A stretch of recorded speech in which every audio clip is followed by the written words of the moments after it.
Cerno, une anti-enquête. Épisode 72. Il n'y avait pas de photos à l'époque, des photos de classe. Si, j'en ai. Mais comment savoir qui c'est? Ah, on peut essayer de reconnaître. Alors j'en ai là, des photos. Alors votre Secaresco, si vous savez où elle est. Moi je veux bien, mais... Attendez. C'est Caresco. Ah, vous avez raison. Oh, vous êtes formidable. Alors, elle est où? C'est peut-être celle-là. Vous voyez, c'est peut-être... Ah oui, c'est elle. Ah, c'est super. Ioana Secarescu Elle a été tuée? a fost asasinată Elle me hante en fait depuis toujours. în anul 1984. C'est pas vrai. Tout le monde s'en fout. À quoi ça sert de faire la tête? Âgée, seule et donc extrêmement vulnérable. Allez hop! C'est une tartine de merde et on en mange un petit bout tous les jours. C'est ça la vie. Sylvie Vartan est prise d'angoisse. Mais pourquoi tu mets ça dans les génériques? Et pourquoi? Moi? On sait qui c'est derrière.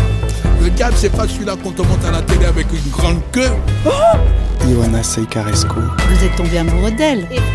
1913, Oui, t'es belle. 1984. 3, 2, 1. Ça, vous la reconnaissez? Oui, je la reconnais. Oh, vous êtes formidable. Mais c'est vous? Oh, vous êtes incroyable. Votre Jeanne, bien-aimée. Elle a la peau assez mate. Elle a la peau très pâte, oui. Elle a des tresses. Elle a un air triste, hein. Un peu. Elle a le même air triste là. Là, elle avait les nattes. Elle est pas triste, elle est mélancolique. C'est pas pareil, hein. Vous trouvez pas qu'elle est un peu mélancolique? Si. Pourquoi, à votre avis? Je sais pas. Quelle était sa vie? Elle vivait rue de Lubeck avec sa maman. Rue de Lubeck, sa maman était dentelière, vous avez dit? Elle devait pas être très fortunée. Oui, c'est ça. Ça doit être une petite main qui gagnait sa vie avec courage et difficulté, quoi. Ouais. Comme on pourrait dire. Je trouve qu'elle fait triste. Pas triste, non, mélancolique. Elle a un petit air d'être un peu perdue, non?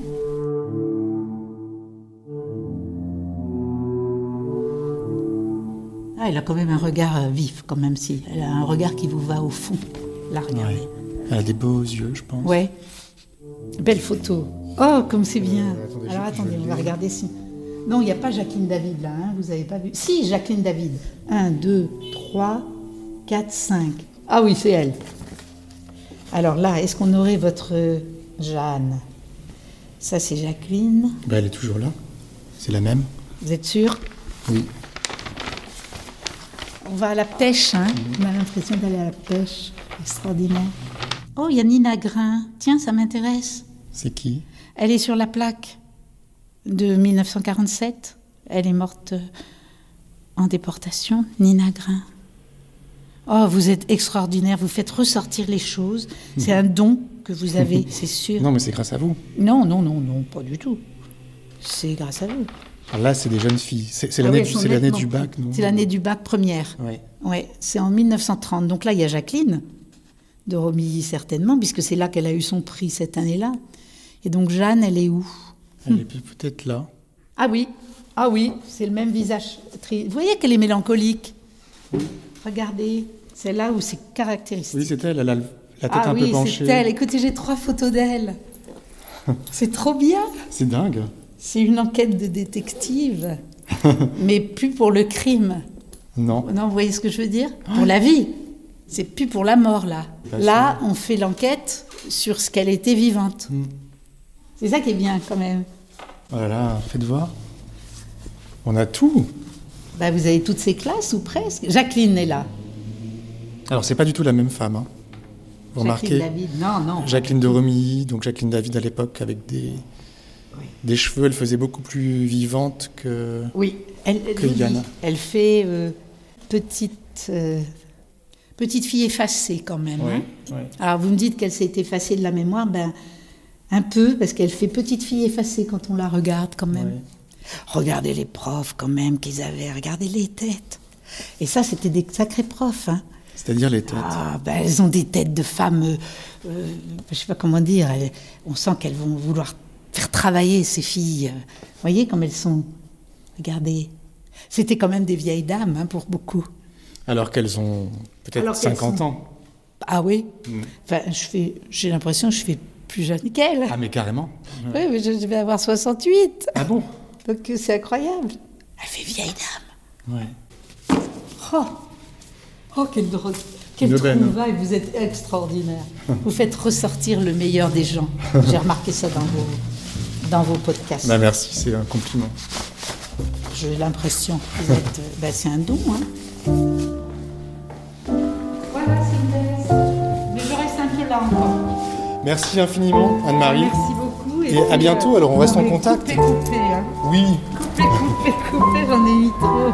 ok. Très bien, merci. À bientôt, bonne journée. Hein. Au revoir.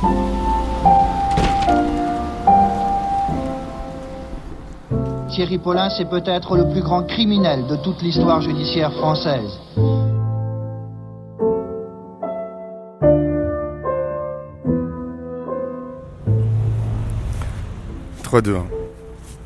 On est lundi, c'est la fin de la matinée, et je retourne à l'église roumaine où j'ai rendez-vous avec le père Iulian. Je voudrais lui annoncer le résultat de mes dernières recherches sur Basile Secaresco. Je lui avais promis que je le ferais. Il m'a dit qu'il n'était pas matinal, donc on a rendez-vous à 11h. Il commence à pleuvoir. Bonjour Iulian. Bonjour. Ça va? Oui, ça va et vous-même? Oui, ça va, merci. Toujours avec l'appareil, l'enregistreur. Toujours. Désolé, hein. Vous avez pu dormir suffisamment ce matin? Oui. Non, ça va. Bon. Je voulais vous tenir un peu au courant de mes recherches. Oui, très bien. On va monter quelque part pour être tranquille? Ouais. Oui, c'est là, il y a des travaux. Ah, c'est votre bureau ici? D'accord. Je ferme.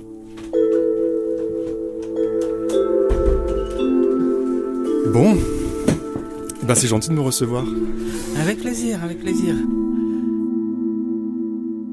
Oui, alors je suis allé aux Archives nationales et j'ai trouvé le dossier de naturalisation de Madame Secaresco, donc la femme de Basile. Et donc j'ai vu tout un dossier avec un formulaire qu'elle a rempli, donnant sa situation de famille, et aussi une lettre qu'elle a écrite au ministre à l'époque pour demander la réintégration de la nationalité. Et donc Basile Secaresco est bien mort en 1914, en janvier, le 14 janvier. C'est ce qui est écrit. Et il est mort en Roumanie, dans un sanatorium à Pângăraț. Vous connaissez Pângăraț? Oui, c'est à la fois un monastère et un sanatorium. Même aujourd'hui, je crois que c'est à la fois un monastère et un sanatorium. D'accord. Mais si je ne me trompe pas, c'était au moins pour un temps. Je ne sais pas en 1914, mais je pense que c'était pour des personnes qui avaient des problèmes du genre mental ou peut-être de ce type de... Après, il faut vérifier ça. Ah, un sanatorium pour des gens qui avaient des problèmes mentaux, de dépression, des choses comme ça? Ou de maladies mentales? Des maladies mentales, peut-être genre démence ou je sais pas quoi. Ah d'accord. Parce que du coup, moi, sanatorium, ça m'évoquait la tuberculose à l'époque. Peut-être à l'époque, c'était comme ça. Il faut voir ce qui était Pângăraț à l'époque. En 1914, ça aurait pu être pour la tuberculose ou la grippe ou je sais pas quoi, ce qu'il y avait à l'époque. Il faut vérifier. Ouais. Comment on peut vérifier ça? On va chercher un peu sur Internet, voir... J'ai l'impression d'abuser, Iulian. Non. Vous êtes trop gentil avec moi. Les investigateurs et les journalistes, ils abusent toujours un peu, mais quand c'est pas beaucoup, ça va.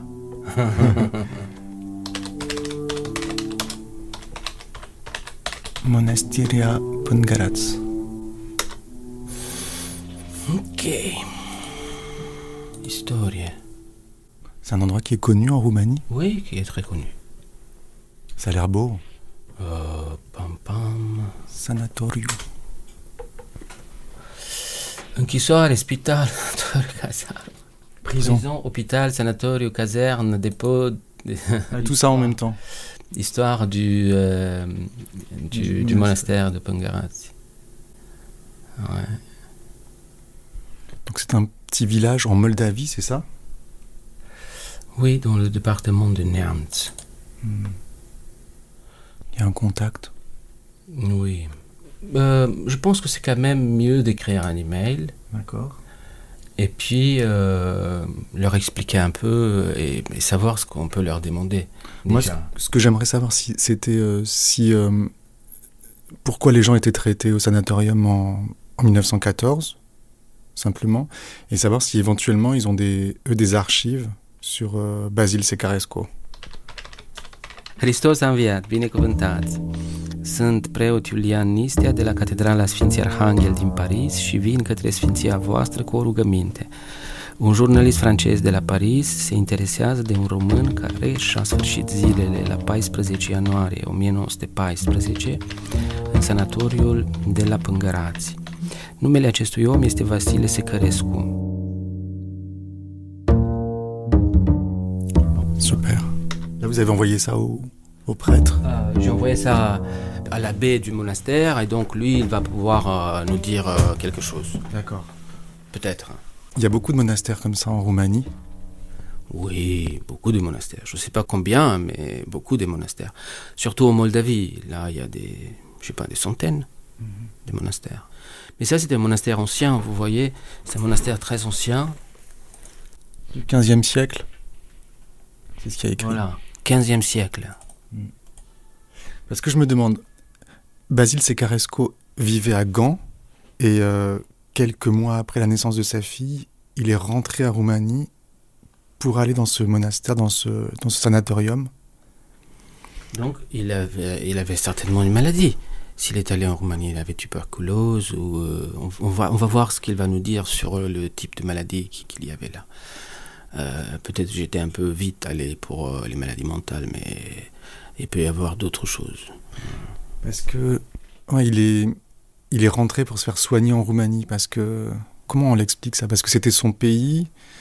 Parce que il espérait être mieux soigné. Je n'arrive pas à comprendre pourquoi il s'est pas fait soigner près de sa femme et sa fille. Il faut voir quel était le système de santé en 1914 en Belgique.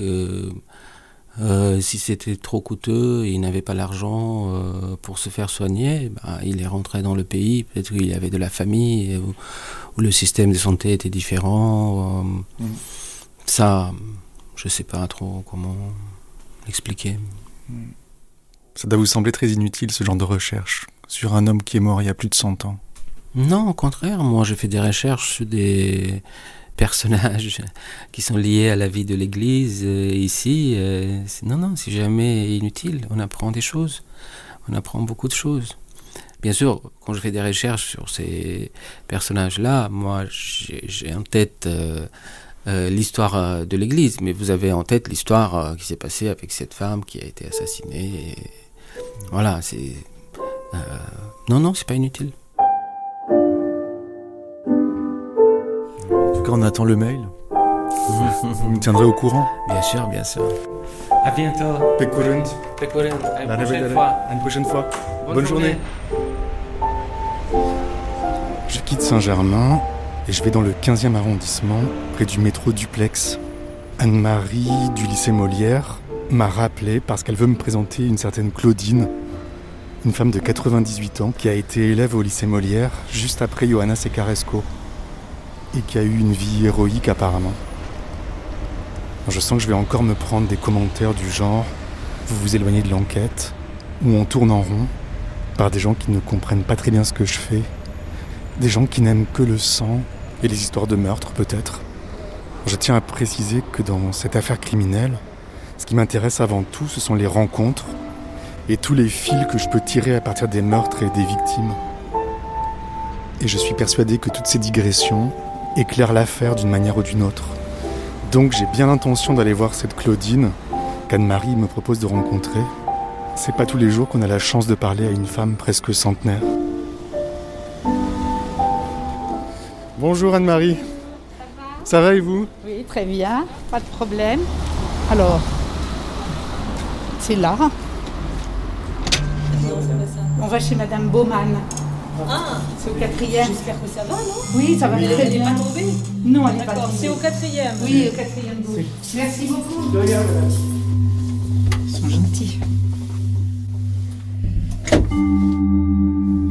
Ce sont toujours des femmes âgées, toujours agressées chez elles, avec une rare violence, et toujours pour de menus larcins. Oui, oui, t'inquiète pas. Prends ton temps. Coucou ma belle. Voilà. Nous voilà. Vous voilà. Bonjour madame. Voilà C'est Julien. Julien, bonjour. Claudine. Enchanté. Merci de nous accueillir. Oh, merci d'être venu. Comment vas-tu? Le mieux possible. Ah oui, t'es belle comme tout. Oh, écoute, alors là... Et jeune. 100 ans moins 2. Pardon, je passe devant. Tu veux un Schweppes? Non, toi tu en veux un? Non. Et vous? Non, merci. On me dit beaucoup que je n'ai pas une vieille voix. Non. Et je dis toujours, et je pense surtout, que c'est vraiment tout ce qui me reste de jeune. Vous voulez faire ma connaissance? Pourquoi? Parce que je... Vous parlez un peu plus fort. Oui, parce que je m'intéressais à une dame qui a été élève du lycée Molière entre 1925 et 1930. Qui était-ce? Elle s'appelait Johanna Secaresco. Comment? Johanna Secaresco. Non, j'ai pas connu. J'ai connu des Tedesco, mais pas ça. Et vous avez été élève du lycée Molière quand ça? La 9e jusqu'à la 3e. J'ai quitté en 3e. C'était en quelle année? Ah, alors attendez. Ça devait être en 1930, je pense. Alors, qu'est-ce que vous voulez que je vous dise? Alors, j'aimerais savoir quel souvenir vous avez du lycée Molière. De franche rigolade. Vraiment? Ah oui. On était une bande de copines, des vraies copines. Hein. C'est quoi des vraies copines? Les vraies copines sont celles avec lesquelles on bavarde tout le temps, que l'on raccompagne jusqu'à leur porte, et puis elles ne rentrent pas chez elles, elles reviennent pour vous raccompagner. C'est comme ça, 3-4 fois, avec plusieurs. Les parents ne s'inquiètent pas parce qu'ils le savent. Et puis, non, on rigolait de tout. En vérité, on était très insouciantes. Hein. Il n'y avait pas de raison qu'on soit sérieuse. Il n'y avait rien à ce moment-là. Nos parents étaient probablement soucieux, mais pas nous. C'était entre les deux guerres? Ah oui. Vous étiez quel genre de petite fille, alors un peu? Pardon? Vous étiez quel genre de petite fille? Quel genre de petite fille? Physiquement très mignonne. Ouais. J'avais de très jolis cheveux. Adieu. Moi, je n'étais pas très intéressée par les études. Oui. En dehors du français, en dehors de la récitation, en fait, de ce qu'on appelait plus tard les lettres. Les maths, incapables de faire un devoir de maths. À part les cours d'anglais qui m'intéressaient, les cours de chant, les cours de musique, à part ça, j'étais là. Et puis je me suis fait ficher à la porte à la fin de la 3e quand même. Pour quelle raison? Trop mauvaise. C'est très loin tout ça.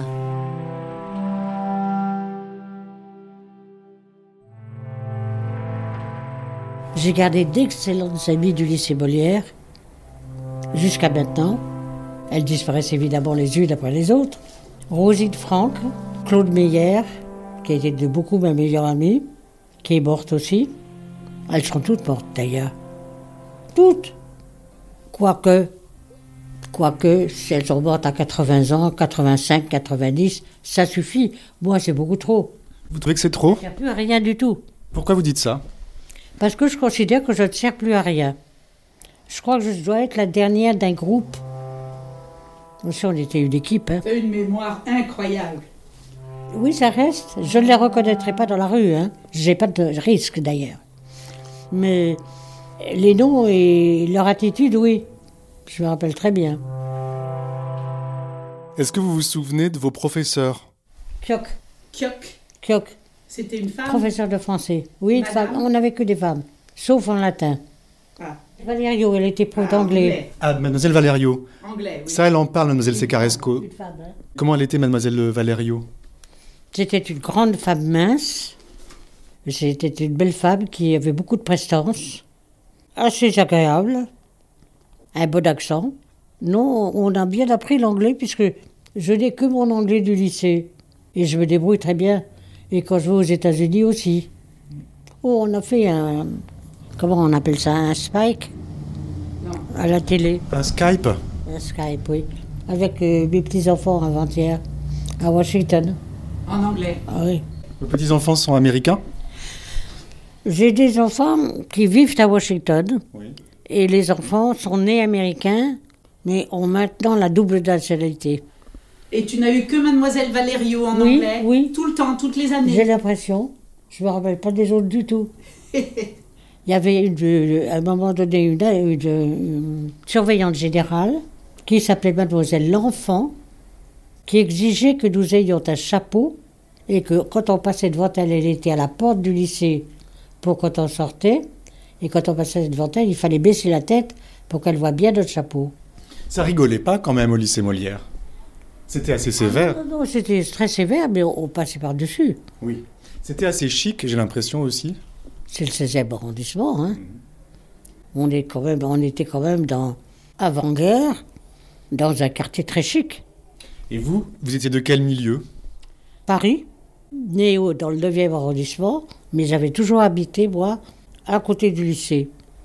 J'ai l'impression, Claudine, que vous étiez une petite fille heureuse. Ah, tout à fait.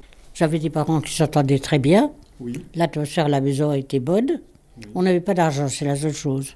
Mon père avait un métier très aléatoire. Qu'est-ce qu'il faisait? Il était diamantaire. Et comme il n'avait pas d'argent pour avoir du stock, donc il voyageait pas mal avec la Belgique et Anvers, enfin là où on pouvait trouver de la marchandise un peu au rabais.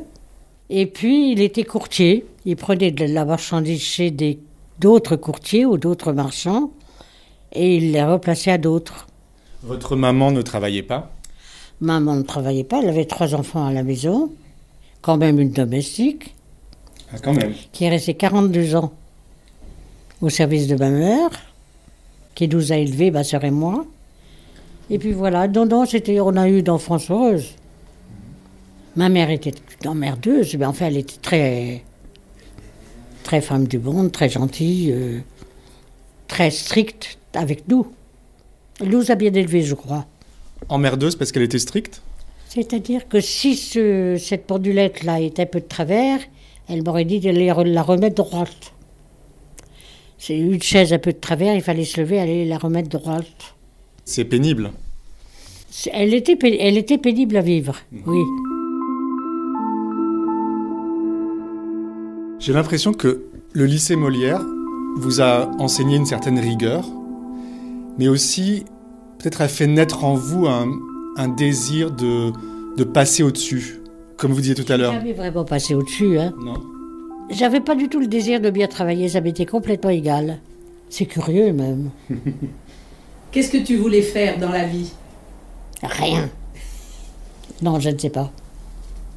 Je pensais, comme toutes les petites filles de cette époque-là, se marier, avoir des enfants, oui, les élever. C'est ce qui m'est arrivé finalement. Vous avez été quel genre d'adolescente? C'était pendant la guerre, j'imagine? Anne-Marie m'a dit que vous avez été une résistante. Oui, c'est ça. Il y a 20 ans, M. Mitterrand m'a remis la Légion d'honneur pour fait de résistance. Dans les grands salons du palais de l'Élysée. C'était très beau. Et j'avais eu le droit d'inviter 11 personnes. Je ne sais pas pourquoi 11, mais 11 personnes. Ce qui fait que je n'ai pas pu inviter tous mes petits-enfants. Mais ça ne fait rien. Je suis juive de naissance, quoi. Comme beaucoup de Français. Je ne me rappelle pas la date à laquelle les Juifs ont dû me faire mettre un cachet sur leur carte d'identité. Je ne me souviens pas à quel mois et quelle année. Et notre père, qui était un officier de la guerre de 14-18, pensait qu'il lui arrivait rien parce que Pétain avait dit que les anciens officiers de la guerre de 14-18 seraient ses fils. Mais il s'est foutu de monde. On s'est très très vite rendu compte qu'il se fichait du monde. Mon père, quand on habitait Rue-Antoine Arnaud, un jour on a sonné à la porte, il a ouvert et il s'est trouvé devant un monsieur. Je lui ai dit, vous êtes Georges Bauban? Oui. Alors monsieur, suivez-nous. Pourquoi? Parce qu'on vous arrête en tant que juif. Il a dit, je suis un ancien officier, et le hasard a fait qu'ils avaient été dans les mêmes groupes de chars d'assaut. Ah oui. Un hasard incroyable, car c'était les premiers chars d'assaut. Et il l'a laissé, tout de suite, il lui a dit, quittez l'appartement, allez-vous-en. Et donc notre père voulait que nous allions nous déclarer au commissariat de police comme on en avait l'ordre par le gouvernement. Et nous sommes allés avec ma sœur au commissariat, où il y a un monsieur qui est sorti de son bureau et qui m'a attrapé par le bras et qui m'a dit « Votre père ne sait pas ce qu'il vous envoie, je ne vous ferai pas de pièce d'identité avec un cachet dessus.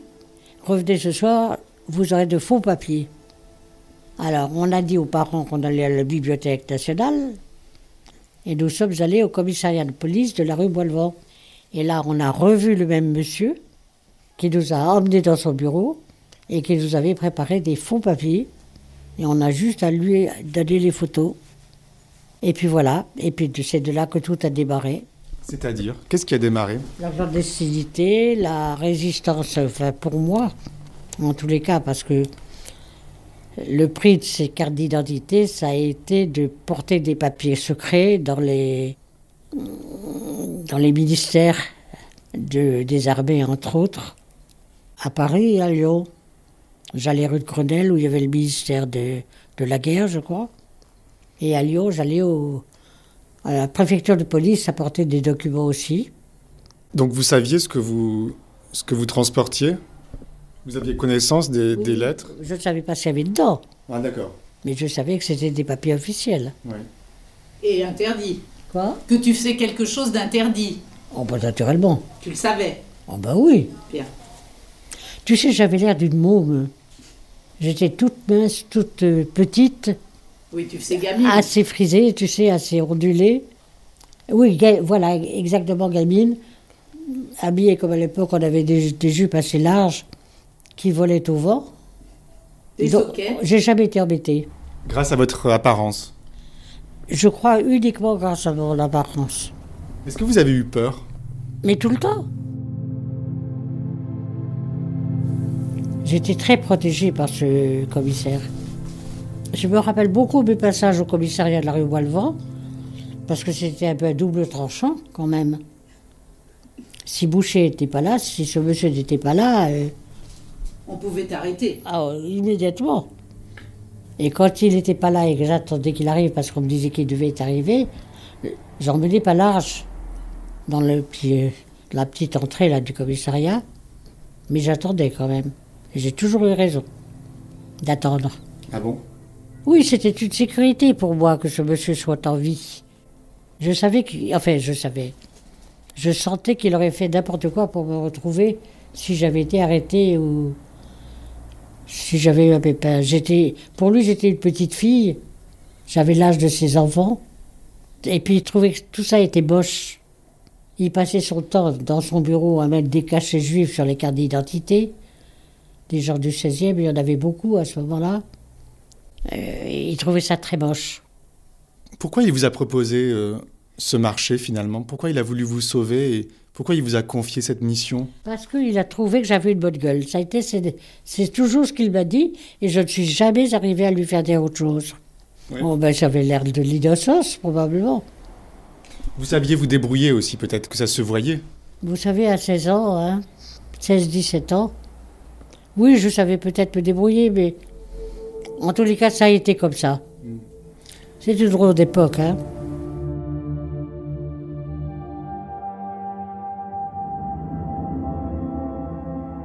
Je me suis mariée en 42. J'avais presque 20 ans, mais je ne les avais pas. Et j'ai eu mon premier enfant, je venais d'avoir 20 ans. Quand on voit les filles de 20 ans maintenant, on ne les voit pas avec des bombes. Non. C'était pas le moment non plus, hein. Le bébé est arrivé, sans prévenir. Mais avant le bébé, vous avez rencontré un homme?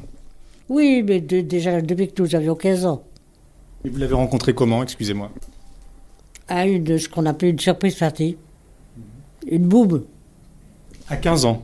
Ah oui, oui. Il en avait 16. Vous vous souvenez du moment où vous l'avez rencontré? Oh, très bien. J'avais une robe rouge bordeaux, à petits pois blancs. Et je me rappelle qu'il discuté le coup avec des amis à lui dans la pièce où nous étions, et qu'il a dit c'est cette fille-là que j'épouserai. Et puis, je le trouvais moche. Il était intelligent, il était déjà élève ingénieur. Et puis, je vais être amoureuse, mais je ne savais pas ce que c'était. Comment ça se passait à l'époque, à 15 ans, quand une jeune fille fréquentait un garçon? Elle ne le fréquentait pas. D'abord, le terme n'était pas du tout le même que maintenant. On ne couchait pas, plus exactement. On flirtaillait, mais en tous les cas, on ne couchait pas. Et ça ne nous venait même pas à l'idée. Il vous a demandé... Comment il s'appelait Mon mari ? Oui. Gilles. Il vous a demandé en mariage? Si je vous disais que j'en ai pas de souvenir de ça, il n'a pas dû me demander. Je sais qu'il est allé voir mon père, ça oui. Il a dit, je ne peux pas vous empêcher de vivre ensemble, ne sachant pas ce qui va se passer. Il faut vous profiter de ce que vous pouvez profiter. Ah oui. Ah, c'est étonnant. C'était beau, ça. Ah oui. Mon père et ma mère étaient du même avis. Non, ça, ils ont été très chouettes pour ça. Ils nous ont pas aidés après, mais ça, ils nous ont laissé faire. Donc vous aviez envie de vous marier? Ah oui. On avait envie de vivre ensemble. D'ailleurs, on l'a fait tout de suite. Hein. Là, moi, j'étais en zone occupée, lui était en zone libre. Je parle de Gilles. Hein. Il était en zone libre, à Lyon. Et moi à Paris. Et puis j'en avais marre d'être seule à Paris et que mon fiancé soit à Lyon. Et j'en ai eu marre d'attendre. Et j'ai obtenu la permission de mes parents de partir à pied pour passer la ligne de débarcation pour aller à Lyon. Et vous aviez quel âge? 16 ans, 17 ans. C'était très dangereux? Très terriblement dangereux. La seule précaution que je prenais, c'était de mettre du linge sale dans un sac à dos pour pouvoir cacher des petits trucs dessous. Et puis, de nettoyer mes chaussures avant de monter dans un train en zone libre pour qu'on ne voit pas que j'avais traversé à pied. Je suis partie en train jusqu'à la ligne de débarcation qui devait être du côté de Moulins, dans l'Allier. Et mon père avait contacté avant mon départ ce qu'on appelait un passeur pour de l'argent et qui m'a ramassé dans le compartiment à la gare de Lyon. Mais je ne suis pas restée avec lui parce qu'il me faisait peur. C'était un malabar qui avait une sale gueule. Donc je ne suis pas restée avec lui et je suis passée... Sans lui. Sans lui. Et puis je suis partie. Ils ont été courageux, les parents. Oui, bah vous aussi. Moi, non, j'étais consciente. Je ne pensais pas au danger.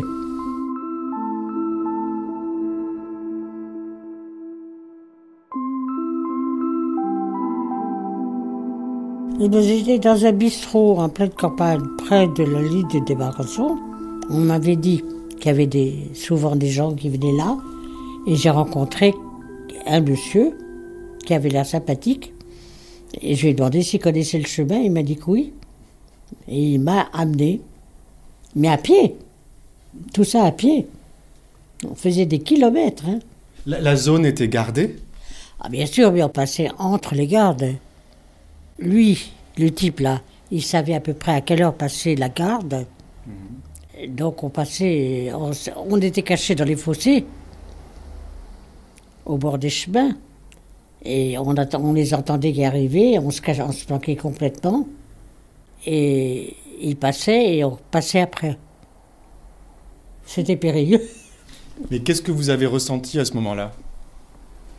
Une trouille intense. Ah, quand même? Ah bah oui. Bah oui, c'est pas possible autrement. Ils étaient armés, hein. Ils vous auraient tué? L'histoire ne le dit pas puisque je suis là. Mais ils en ont tué, bien sûr. Ouais. Vous risquiez la mort? C'était des Allemands, hein. Ils étaient là pour tuer. Bien sûr qu'on risquait tout le temps.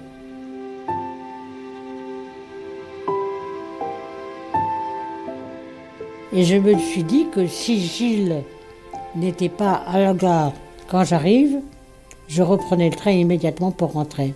Il m'avait dit qu'il serait à la gare et qu'il aurait un manteau marron clair. Alors déjà dans le train, je regardais si je voyais un manteau marron clair. En me disant pareil, s'il n'est pas là, je rentre. Mais il était là. Et il m'a emmené chez sa mère, qui m'a dit c'est ça. à la taille de ma belle-mère. Oui, c'est ça. C'est ça, c'est celle-là. Il faut dire que j'étais minable. Hein. Après le voyage. Après le voyage, j'étais mal fringuée. Oui, j'étais minable, c'est vrai. Elle aussi, alors elle n'avait pas envie. Mais enfin voilà. Mais quand j'ai quitté la zone occupée, j'avais l'impression d'arriver dans un pays libre, complètement. Et on n'avait qu'une envie, les gens qui vivaient en zone occupée, c'est de partir. On n'était pas en sécurité du tout. Je me suis retrouvée enceinte tout de suite. Ah. Tout de suite. Qu'est-ce que ça vous a fait? Qu'est-ce que ça m'a fait? J'ai certainement dit merde alors. Ah oui, c'était une contrainte. Ça ne peut pas être exprès, voyons. Bien sûr. On ne peut pas être heureux quand on a 16 et 18 ans. Et puis quand le bébé était là, le bébé c'était le bébé. Hein. Une adorable petite fille que j'ai trimballée sur mon dos partout. Et puis qui a 77 ans maintenant.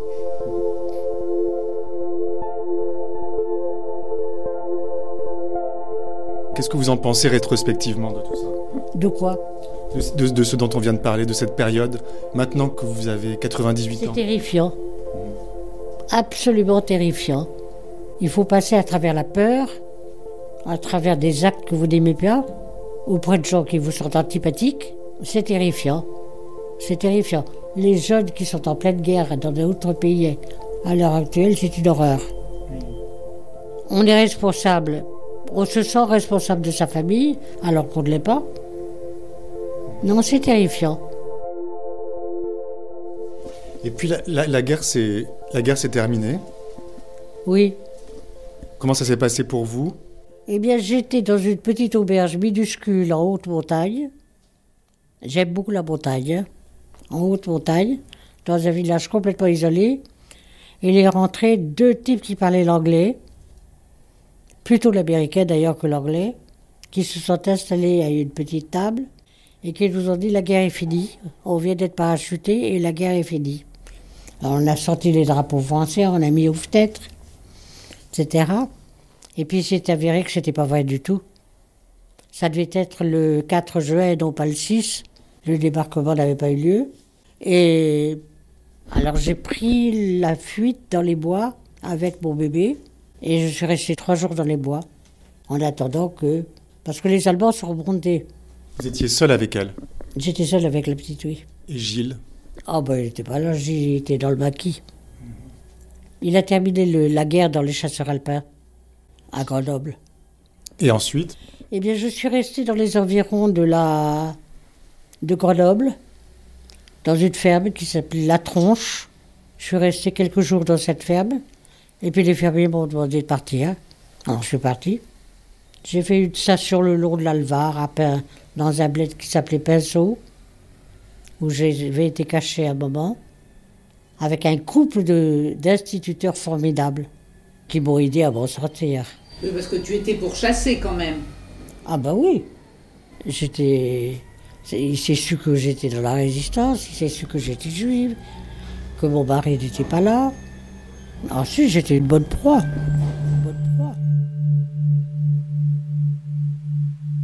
Je suis remontée sur Paris et on s'est réinstallé.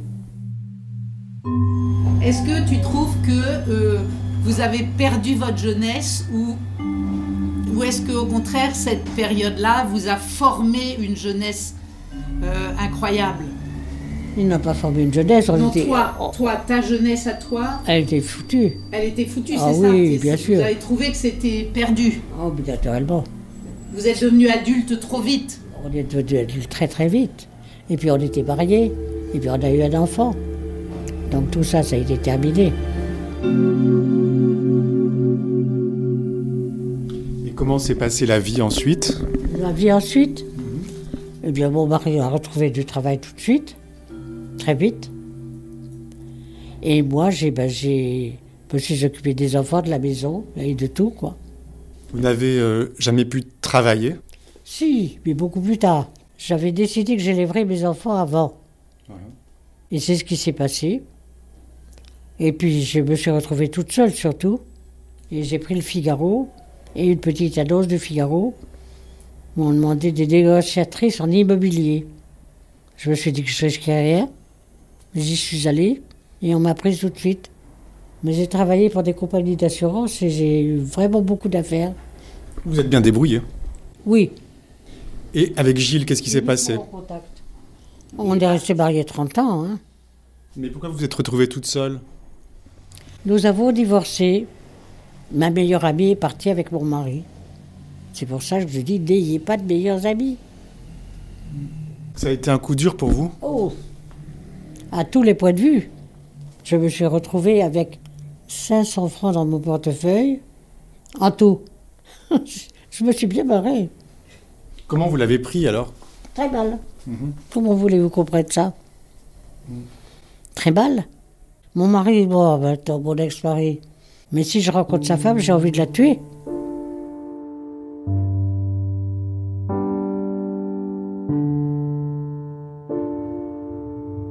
Ensuite, vous n'avez pas pu retrouver un homme? Non.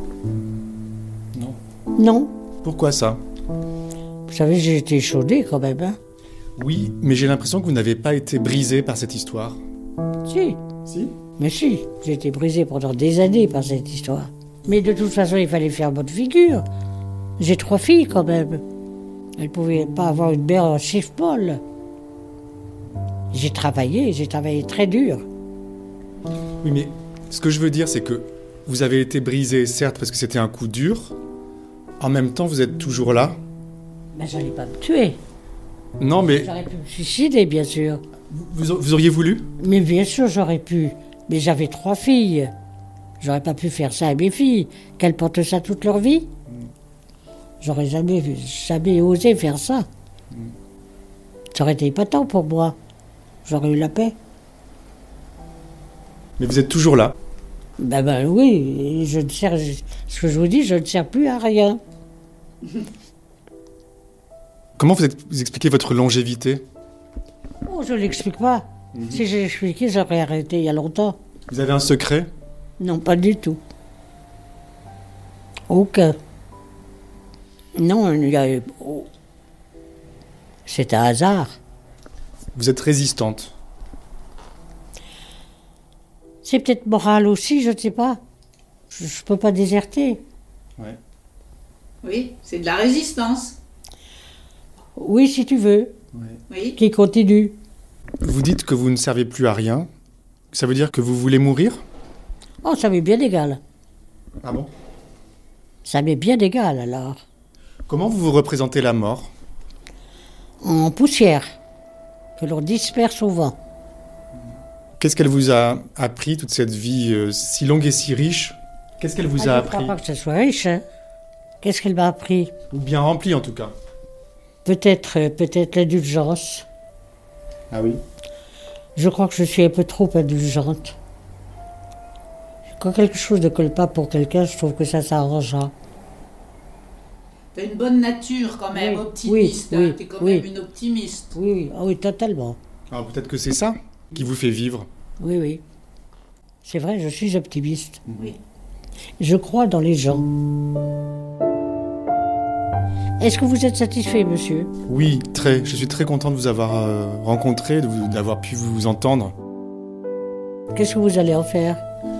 Je vais en faire un petit documentaire. J'ai une dernière question à vous poser. Après, je vais vous laisser tranquille. Je vous écoute. Qu'est-ce que c'est la vie? Qu'est-ce que c'est la vie? La merde. Pardon? La merde. Pourquoi vous dites ça? Parce qu'il faut tout le temps se battre. Pour une chose, pour une autre. Contre les uns, contre les autres. Et il faut dire aux gens de ne pas se battre. Non. Qu'est-ce que c'est la vie? Elle est vraiment ce qu'on en fait. Hein. Ça vous tombe pas tout cuit dans la bouche. Vous avez un très beau regard, je trouve. Je suis borgne. Ah oui? Ça ne se voit pas? Non. Vous avez un regard un peu espiègle. Ah oui, ça oui. Vous êtes qui, Claudine, au fond? Je suis la survivante. Mais sachez tous que le jour où je disparais, je veux un petit orchestre avec de la trompette et une guitare.